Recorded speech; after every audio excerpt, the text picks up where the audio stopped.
what is my rate of growth? How do you determine that? How do you determine what your rate of growth is? One question that I like asking people is, because I ask leaders a lot how teachable you are, and 90% of them will say, oh man, I'm so teachable, I'm very teachable. And then I like to follow it up with this next question. Tell me one thing you've learned in the last 30 to 60 days. And then it's crickets.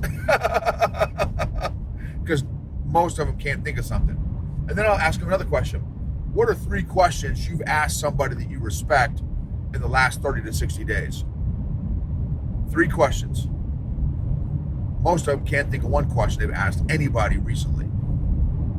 So, in which case, I will push back on their level of teachability and coachability that they think they are. Because if you haven't asked anybody any questions in the last 30 to 60, 90 days, or you can't think of anything you've learned or how you've grown or changed in the last 30, 60, 90 days, in my opinion, there's a good chance you're not as teachable or as growth-minded as you think you are. Welcome to the EQ Gangster podcast, where you will learn practical tools to grow your mental and emotional health and intelligence to be the best version of yourself, both at work and at home. It is real, raw, and transformational. The journey of emotional growth isn't easy, but it's worth it. I believe in you.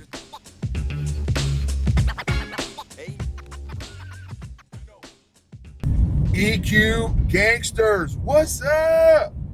This episode is sponsored by Arrowhead Leadership. Go check out arrowhead-leadership.com. We are doing some awesome, exciting things, working with some awesome companies, transforming leaders' lives at work and at home. And very grateful. We've got a course coming up, y'all. A course coming up for anyone that is interested in either becoming a coach, is a coach, or is a leader that wants to be a more effective leader developer and more emotionally intelligent. Book your calendar, block your calendar for 8 to 10 October, and reach out to someone on the Arrowhead team to let us know you're interested, and we'll send you a link so you can attend that course. It's a 3-day course. It's going to be fire, y'all. It's going to be fire. And myself, Eric Lopez, my business partner, and Jessica are going to be the primary instructors for that training. And it's going to be legit. It's going to be fire. And it's going to be in Indiana, held in Indiana. So hit us up for more details. This episode, first, before I jump, the episode is going to be about what is our ROSE, rate of self-evolution, or rate of spiritual evolution, or rate of growth. Kind of, that's the thought or the premise of this episode. I'm thankful for transportation. I'm thankful for physical, mental, emotional, spiritual health. I'm thankful for challenges, failures, adversity, tension, stretching, because those are all opportunities for growth. And I'm thankful for the opportunity to learn how to suffer well, which I've got a lot more growth in that area to do. I'm thankful for trees and birds and sounds and movies and Olympics and athletes and beard trimmer people. I just got my beard trimmed yesterday and it was amazing. I'm thankful for family time and fun family activities. I'm thankful for adventure. I'm thankful for leaders.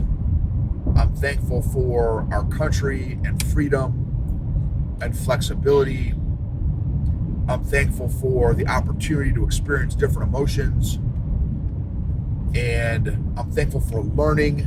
I'm thankful for dreams and goals. I'm thankful for God's grace and patience and persistence and gentleness and kindness. I'm thankful for the opportunity to get coached and mentored by people much wiser than me. And so I watched this video today, and this guy said, so the interviewer asked, what is the greatest habit, the most important habit that if you could wave a wand and everyone would have this particular habit, what would it be? The interviewee, and I apologize because I don't remember the interviewer or the interviewee's names, so I don't know who to properly give credit to for this thought. He said it's more of a belief than a habit. The concept was that this guy shared was, and if you all may know the interview that I'm talking about, and if you do, let me know, because I'll figure out a way to give credit to the interviewer and interviewee. I think the interviewer was Tom Bilyeu, and he's got some great interviews. Tom Bilyeu, Bilyeau, maybe. I don't remember exactly how to spell his last name. I think that was the interviewer. I don't know the interviewee's name. And so he said that the interviewee said it's not so much a habit but a belief in one's ability to determine or identify or develop one's rate of self-evolution is what he called it.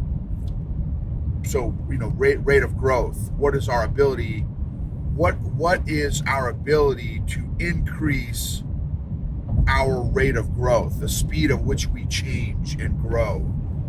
You could also argue that's very closely connected to, from an EQ standpoint, emotional agility.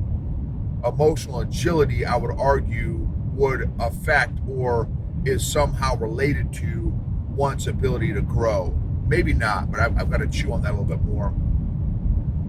And of course, how do you determine that? One way, and I don't have an answer to this yet, by the way, but it was a challenging thought for me this morning. What is my rate of growth? How do you determine that? How do you determine what your rate of growth is? One question that I like asking people is, because I ask leaders a lot how teachable you are, and 90% of them will say, oh man, I'm so teachable, I'm very teachable. And then I like to follow it up with this next question. Tell me one thing you've learned in the last 30 to 60 days. And then it's crickets. Because most of them can't think of something. And then I'll ask them another question. What are 3 questions you've asked somebody that you respect in the last 30 to 60 days? 3 questions. Most of them can't think of one question they've asked anybody recently. So, in which case, I will push back on their level of teachability and coachability that they think they are. Because if you haven't asked anybody any questions in the last 30 to 60, 90 days, or you can't think of anything you've learned or how you've grown or changed in the last 30, 60, 90 days, in my opinion, there's a good chance you're not as teachable or as growth-minded as you think you are. So, and again, how do you measure that? I don't know how you measure that ultimately, but I think those are some great starting off questions to ask yourself and challenge yourself with. What questions have you asked in the last 30 to 90 days? How have you grown in the last 30 to 90 days, personally and or professionally, spiritually, mentally, emotionally, physically, socially? What have you learned in the last 30 to 90 days, mentally, emotionally, physically, spiritually, socially? So I think those are some great questions to kind of start off with. And one of the other things too, and it's not quite a mantra or motto yet, but one that I want to develop is ABL or ABG, always be learning, always be growing. Always be learning, always be growing. And here's an interesting thought that I had with a buddy of mine is recently a client, this has been a few weeks, but we had a really interesting discussion about kind of this concept of what determines when somebody,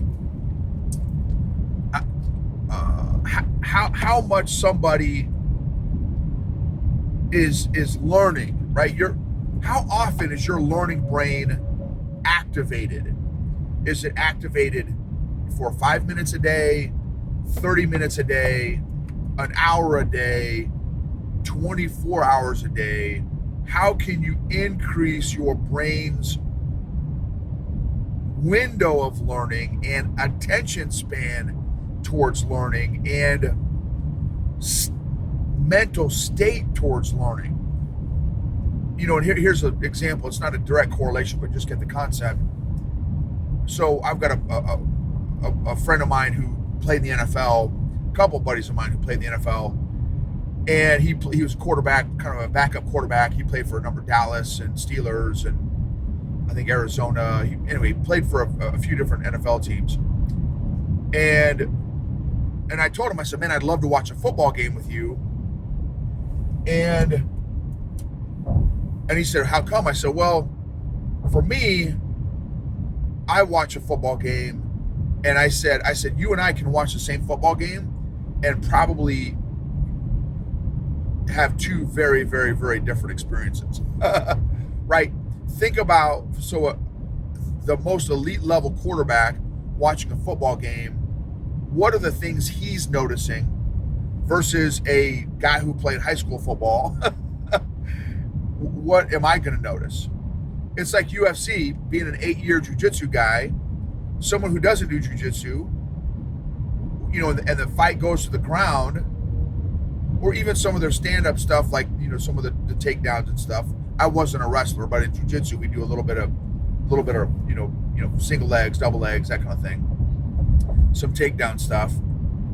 And again, I'm an old jiu-jitsu guy, so I have zero wrestling experience, but again, there's a little bit that I've learned in terms of takedowns, but at very, very, very basic level.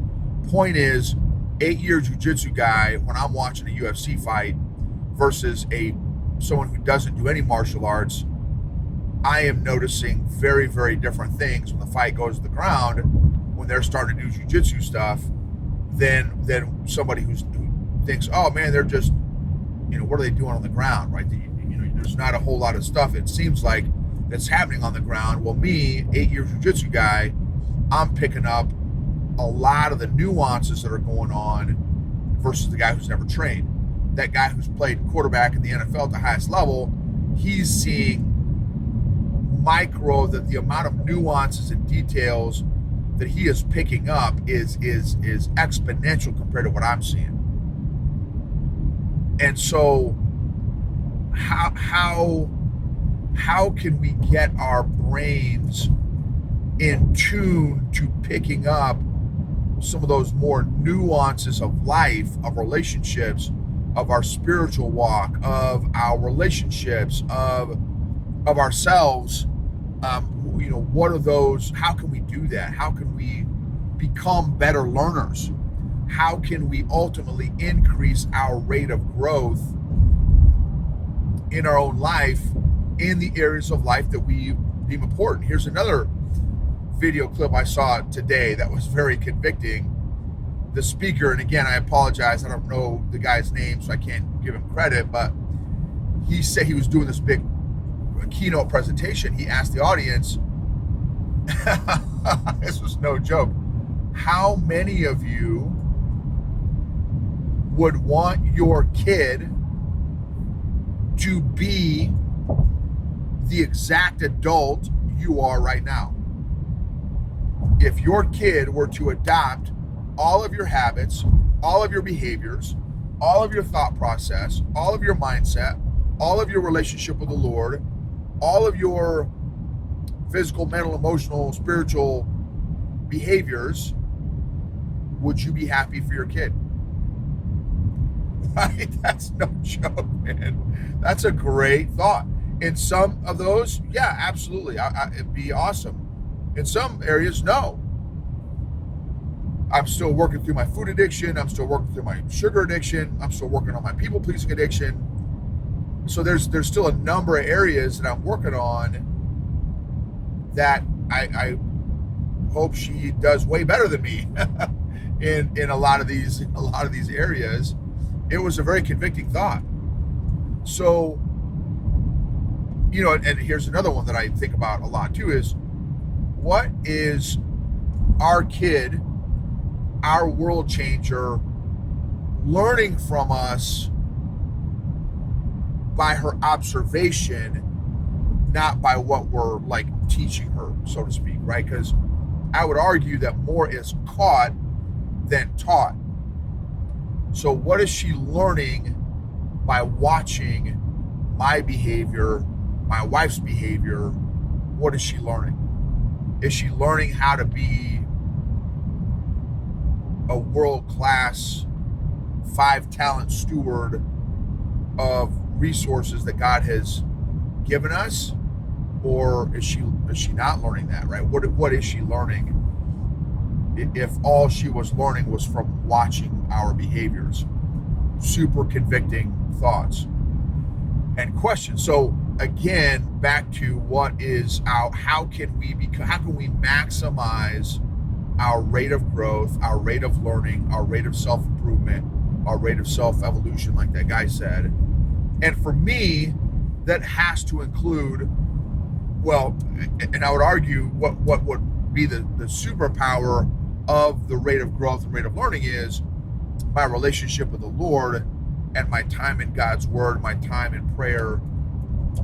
That's the super secret sauce, in my opinion, that can fast forward rate of growth exponentially 10x, because God is he's the ultimate, right?